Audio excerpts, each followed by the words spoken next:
بسم الله الرحمن الرحيم اللهم افتح علينا حكمتك وانشر علينا من خزائن رحمتك يا أرحم الراحمين. Assalamualaikum warahmatullahi wabarakatuh. Bertemu lagi kita pada bahagian yang kedua, pelajaran pertama iaitu sistem ekonomi Islam. Hari ini insya-Allah kita masuk pada minggu yang ketiga, iaitu prinsip asas sistem ekonomi Islam. Dan di akhir PDBC nanti, insya-Allah harapan saya pelajar-pelajar dapat menyatakan ataupun menjelaskan pertama 6 prinsip asas sistem ekonomi Islam. Kemudian yang kedua menjelaskan kepentingan prinsip asas ekonomi Islam, dan yang ketiga menerangkan 3 kesan pengabaian prinsip ekonomi Islam. Mari kita mulakan PDP kita pada pagi ini, dan harapan saya di hadapan pelajar-pelajar telah ada buku teks dan juga buku kerja PDPC Dasar Islam tingkatan 5 dan buku nota Dasar Islam tingkatan 5, 4 dan 5 sebagai rujukan. Dan sambil-sambil saya memberi penerangan, saya harap pelajar dapat mencatat apa yang akan saya jelaskan nanti, dan cuba pelajar lihat pada buku kerja tersebut dan cuba tengok dalam buku kerja itu. Sekarang kita berada di muka surat 2. Ada 1 sistem ekonomi Islam, prinsip asas sistem ekonomi Islam, minggu yang ketiga. Okey, minggu lepas kita dah belajar apa yang dimaksudkan dengan ekonomi Islam. Kita telah belajar apa maksud ekonomi Islam. Kita juga telah belajar, kita juga tahu dari mana sumber ataupun dalil kewajipan melaksanakan sistem ekonomi Islam. Dan kita juga telah mempelajari ciri-ciri sistem ekonomi Islam ataupun asas sistem ekonomi Islam. Ada 3, iaitu Islam mengiktiraf pemilikan harta individu. Kemudian Islam mengelola harta yang dimiliki menurut syarak, iaitu menguruskan harta yang dimiliki mestilah mengikut kehendak syarak. Dan yang ketiga, harta hendaklah diagihkan dalam kalangan masyarakat secara adil. Itu yang minggu yang kedua, minggu lepas. Dan pada kali ini, pada minggu ini, kita akan membincangkan 3 perkara lagi, iaitu pertama, prinsip asas sistem ekonomi Islam. Okay? Prinsip asas sistem ekonomi Islam ada 6. Ada 6, iaitu yang pertama, sistem ekonomi Islam berlandaskan kepada akidah, syariat dan akhlak Islamiah. Ini asas yang utama. Sistem ekonomi Islam. Pertama, berasaskan akidah. Apa dia akidah? Kita lihat apa maksud akidah. Dalam istilah Islam, akidah ini bererti iman. Okay, bererti iman. Iaitu kepercayaan, percaya kepada sesuatu. Okay, semua sistem kepercayaan atau keyakinan dianggap sebagai satu akidah. Jadi asas akidah Islam berdasarkan kepada hadis Jibril. Islam, iman dan ihsan ini asasnya ialah pada hadis Jibril, di mana Jibril datang kepada Rasulullah, dan Jibril menyoal Rasulullah tentang Islam, iman dan ihsan. Islam tu ada rukun iman, rukun Islam dan ihsan. Ini yang telah kita pelajari di tingkatan 4, masa tingkatan 4. Akidah ialah keimanan yang teguh dan bersifat pasti kepada Allah Subhanahu Wa Taala dengan segala pelaksanaan kewajipan. Bertauhid dan taat kepada Allah Subhanahu Wa Taala. Beriman kepada para malaikatnya, rasul-rasulnya, kitab-kitabnya, takdir baik dan kitab-kitabnya, hari akhirat, qada dan qadar, takdir baik dan buruk, dan mengimani seluruh apa-apa yang telah sahih tentang prinsip-prinsip agama. Usuluddin, perkara gaib, beriman kepada apa yang menjadi ijma' dari salafus soleh. Okay?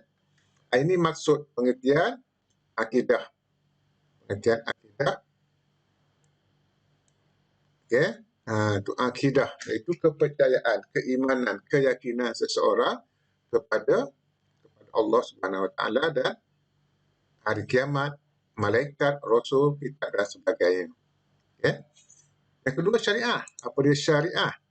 Okay, syariah ialah peraturan hidup atau undang-undang. Peraturan hidup ini dinamakan sebagai syariah yang meliputi peraturan hidup individu, masyarakat dan negara. Jadi peraturan ini merangkumi semua bidang kehidupan manusia seperti keagamaan, moral, keluarga, sosial, ekonomi, kewarganegaraan, sistem kehakiman dan sebagainya.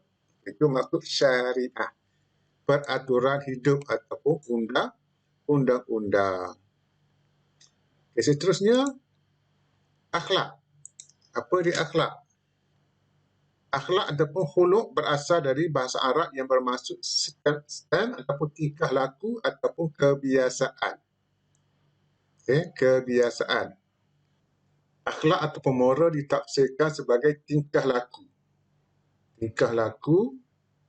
Akhlak ataupun moral sebagai tingkah laku. Tapi tingkah laku mesti dilakukan berulang kali, tidak cukup hanya sekali untuk melakukan perbuatan yang baik atau hanya pada bila-bila masa.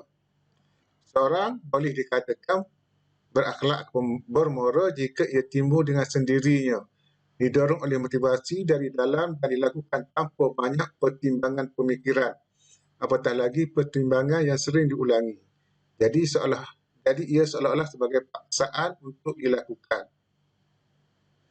Apabila perbuatan itu dilakukan dengan kekerasan, ia bukanlah gambaran moral. Okey. Ataupun akhlak. Akhlak ni ialah suatu tindakan ataupun tingkah laku, suatu perbuatan yang dilakukan secara berulang kali, sering kali. Perbuatan baik yang dilakukan secara berulang kali oleh seseorang. Itu akhlak. Perbuatan baik yang dilakukan oleh seseorang secara berulang-ulang kali tanpa yang dilakukan secara sukarela ataupun tabiat dia, tabiat baik. Kalau dilakukan secara paksaan, itu bukan lagi termasuk dalam akhlak. Bukan lagi akhlak. Okay. Akhlak ni satu tindakan baik, perbuatan baik yang dilakukan secara berulang kali tanpa paksaan. Okay, itu yang pertama. Prinsip asas sistem ekonomi Islam yang pertama ialah berasaskan kepada akidah, itu kepercayaan kepada Allah SWT. Yang kedua, berasaskan kepada peraturan ataupun undang-undang Islam. Dan yang ketiga, berasaskan kepada tingkah laku ataupun perangai baik. Okay? Perangai baik yang dilakukan secara berulang-ulang. Itu yang pertama. Yang kedua, prinsip asas yang kedua ialah manusia sebagai khalifah Allah. Manusia hanya sebagai pentadbir ataupun pengurus alam ini. Pengurus alam ini dengan cara yang telah ditetapkan oleh Allah Subhanahu Wa Taala. Okey, seterusnya pekerjaan dan ganjaran. Pekerjaan dan ganjaran ialah setiap pekerjaan manusia akan diberi ganjaran berdasarkan kepada usaha yang telah diberikan. Okey, setiap apa yang manusia lakukan, setiap apa pekerjaan yang manusia lakukan akan diberi pahala ataupun ganjaran oleh Allah Subhanahu Wa Taala sama ada dunia dan akhirat. Jadi dengan kita memahami ataupun kita percaya bahawa setiap pekerjaan kita tu ada ganjaran, ada balasan, maka kita akan melakukan sesuatu pekerjaan tu dengan cara yang betul, tidak menipu dan sebagainya, supaya kita akan mendapat keberkatan dan pahala daripada Allah Subhanahu Wa Taala. Yang keempat, keuntungan dan kerugian. Keuntungan dan kerugian adalah berdasarkan kepada rezeki yang telah ditetapkan oleh Allah Subhanahu Wa Taala. Dalam sistem ekonomi Islam, kita mestilah yakin bahawa segala keuntungan Dan kerugian yang kita hadapi, yang kita alami semasa berurus niaga dan sistem ekonomi adalah daripada perancangan qada dan qadar daripada Allah Subhanahu Wa Taala. Jadi kesannya, kepentingannya, kalau kita yakin bahawa semua keuntungan dan kerugian itu adalah datang daripada Allah ataupun telah ditetapkan oleh Allah Subhanahu Wa Taala, maka manusia akan sentiasa bersyukur dengan apa saja hasil dan rezeki yang diberikan oleh Allah Subhanahu Wa Taala. Yang pertama. Dan yang kedua, manusia akan sentiasa berusaha dengan bersungguh-sungguh, dan sentiasa memperbaiki kelemahan yang ada sebab dia yakin bahawa kerugian dan keuntungan itu adalah datangnya daripada Allah Subhanahu Wa Taala. Dan Allah Maha Adil. Allah akan berikan suatu ganjaran itu mengikut usaha dan ikhtiar manusia. Yang kelima, keadilan sosial. Iaitu keadilan sosial ini ialah Islam sentiasa menjaga hak asasi manusia dan kepentingan orang yang kurang bernasib baik dengan mewajibkan zakat dan sebagainya. Itu sistem atau prinsip asas sistem ekonomi Islam. Yang kelima, iaitu sistem ekonomi Islam sentiasa menjaga hak asasi manusia dan juga sentiasa menjaga kepentingan orang yang kurang bernasib baik. Sebab itu dalam Islam dan sistem ekonomi Islam, Islam mewajibkan zakat. Islam juga mengharuskan umat supaya menderma dan membantu golongan orang-orang yang kurang bernasib baik. Derma, sedekah, wakaf. Dan Islam juga melarang, mengharamkan umat Islam daripada melakukan perbuatan yang boleh menindas orang lain seperti riba, seperti monopoli, manipulasi, menipu dan sebagainya dalam usaha mendapatkan rezeki. Jadi kesannya sistem ekonomi Islam ini akan menjadikan ukuran perbezaan antara orang miskin dan orang yang kaya tidak akan terlalu jauh. Sebab orang miskin mempunyai hak terhadap harta orang yang kaya. Orang kaya pula mesti wajib ataupun bertanggungjawab untuk membantu orang-orang yang kurang bernasib baik. Dan yang keenam, prinsip asas sistem ekonomi Islam yang keenam ialah Islam melarang daripada kita melakukan kerosakan dan kezaliman kepada sesama manusia dan juga kepada alam sekitar semasa mendapatkan harta. Okay? Dilarang manusia daripada melakukan sebarang kerosakan, sama ada kerosakan fizikal ataupun mental ataupun persekitaran semasa mendapatkan harta. Okay. Contohnya misalnya, tidak semasa manusia mencari sumber ekonomi, jadi Islam melarang daripada kita mencemarkan alam sekitar ataupun menebang pokok-pokok sehingga menyebabkan bencana alam kepada orang lain. Itu antara 6 prinsip asas sistem ekonomi Islam. Jadi dalam sistem ekonomi Islam ni mesti ada ke-6 benda ni. Ke-6 benda ni kalau tidak ada, maka dia bukanlah dikatakan sebagai sistem ekonomi Islam. Saya ulang balik. Ada 6 benda. Pertama, sistem ekonomi Islam asasnya mestilah berasaskan kepada akidah ataupun kepercayaan kepada Allah. Yang kedua, berasaskan kepada syariat Islamiah, peraturan yang telah ditetapkan oleh Allah. Dan juga yang ketiga, berasaskan akhlak ataupun tingkah laku, perangai baik yang mesti dilaksanakan oleh umat Islam, oleh pemain-pemain, oleh manusia yang berekonomi. Itu yang pertama. Okay. Yang kedua, setiap manusia merupakan pengurus.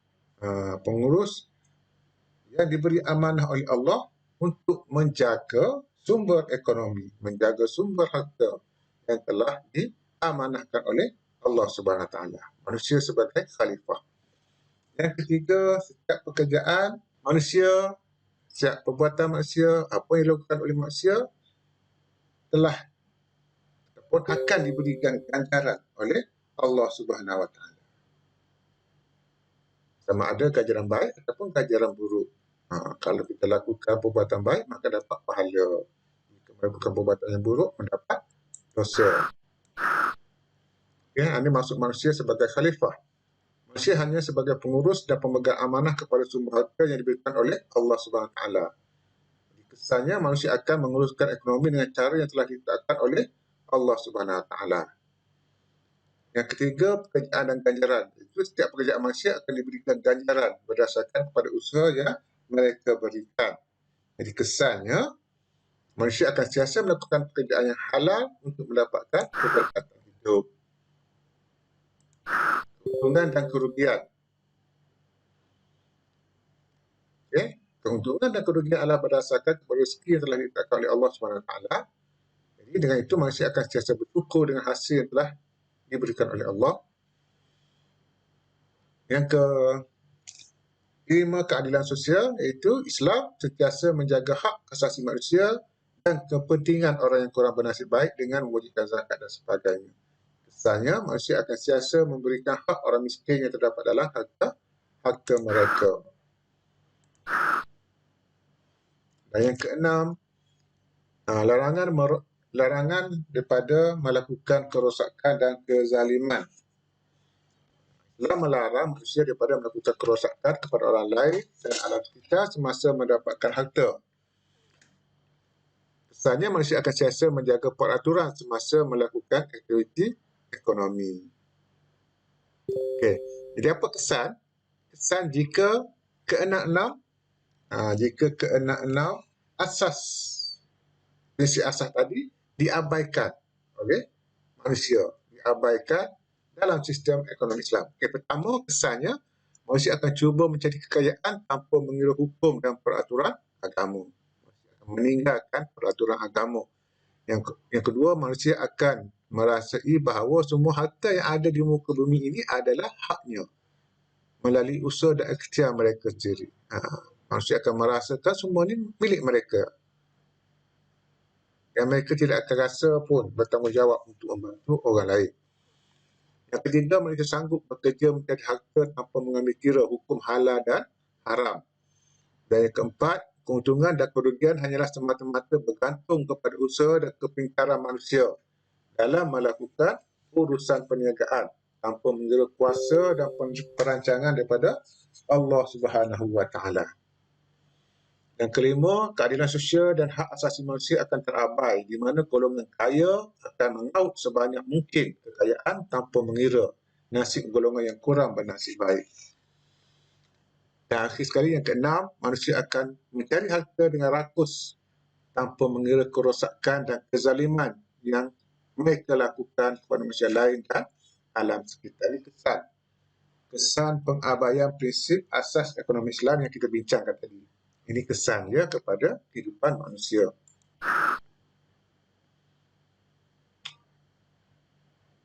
Okey, ini apa yang kita telah bincangkan tadi. Saya rasa kita telah mencakupi, telah menjawab, telah merangkumi apa yang perlu kita fahami pada sesi kali ini. Iaitu 6 prinsip asas ekonomi Islam. Tadi kita telah tahu ada 6. Ulang balik, yang pertama, asas yang pertama ialah berdasarkan kepada akidah, syariah dan akhlak Islamiah. Yang kedua, apa dia yang kedua? Okey, yang kedua, manusia sebagai khalifah Allah, sebagai pemegang amanah. Yang ketiga, setiap pekerjaan mempunyai ganjaran, mempunyai balasan daripada Allah. Yang keempat, setiap keuntungan dan kerugian yang ditanggung oleh manusia dalam sistem ekonomi adalah telah ditetapkan oleh Allah Subhanahu Wa Taala. Yang kelima, manusia, sistem ekonomi Islam sentiasa memberikan keadilan sosial kepada semua manusia. Dan yang keenam, asas sistem ekonomi yang keenam ialah Islam melarang daripada melakukan kerosakan dan kezaliman semasa mendapatkan harta. Okey. Dan kepentingannya kita telah bincangkan tadi. Ya, apa kepentingannya dan kesan pengabaian prinsip ekonomi Islam. Okay. Jadi itu saja saya rasa untuk kali ini, minggu yang ketiga. Dan harapan saya, pelajar dah dapat semua sekali, telah dapat memahami apa yang perlu kita pelajari dalam pelajaran 1 sistem ekonomi Islam ini. Okay. Sebagai rumusannya, ekonomi merupakan satu bidang ilmu yang mengatur tentang asas pengeluaran, pengagihan dan penggunaan barangan atau perkhidmatan yang berkaitan dengan keuangan. Itu ekonomi secara umum. Dan sistem ekonomi Islam ialah berlandaskan kepada asas yang kukuh dan berpaksikan kepada akidah, syariah dan akhlak Islamiah. Okay, dan pelajar boleh ambil link ni untuk buat apa? Sebagai latihan. Okay, saya akan letakkan link ni di dalam ulasan di bawah untuk pelajar ambil sebagai latihan. Okay. Ya, boleh buat. Okay, satu saja. Ini pun boleh saya akan letakkan linknya di dalam ulasan di bawah. Okay, boleh print, kemudian boleh jawab. Okay, satu saja. Kita sudahi majlis kita dengan membaca surah Wal-Asr. Subhanakallahumma wa bihamdika ashhadu an la ilaha illa anta astaghfiruka wa atubu ilaik. A'udzu billahi minasy syaithanir rajim. Bismillahirrahmanirrahim. Wal 'asri innal insana lafi khusr إلا الذين آمنوا وعملوا الصالحات وتواصوا بالحق وتواصوا بالصبر.